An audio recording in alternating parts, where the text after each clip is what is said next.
The Great Lakes Aquarium is primarily a freshwater aquarium focusing on the Great Lakes region, and we're encouraging people to see animals from our area as well as other areas around the world. The first thing that people will see when they walk in the door is actually a giant model of an eel pout, which is one of the more interesting species in our area.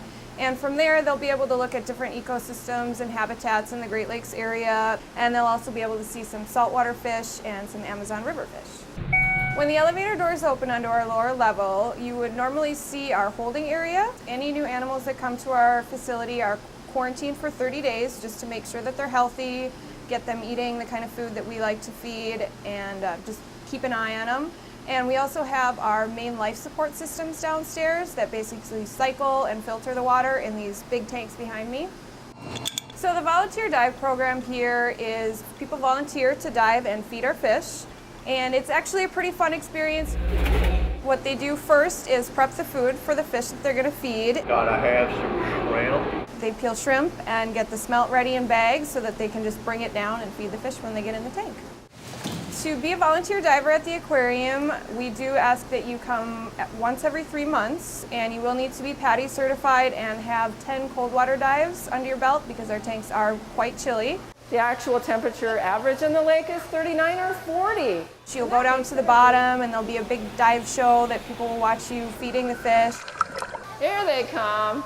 There's a couple different reasons that we have divers come in, and one is to feed the bottom feeders at these tanks because they normally wouldn't get food otherwise, and also to scrub algae.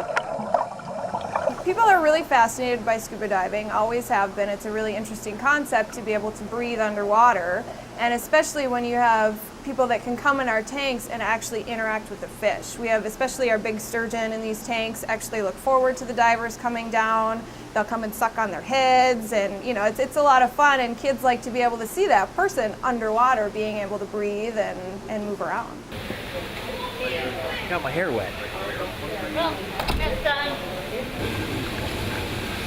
Well, I think the coolest thing about the aquarium is just being able to see animals up close that you wouldn't normally see in nature. You know, you don't usually get to go right up to a bald eagle and look at them right in the eye. You don't usually get to see fish this big up close, and unless you're lucky enough to catch one.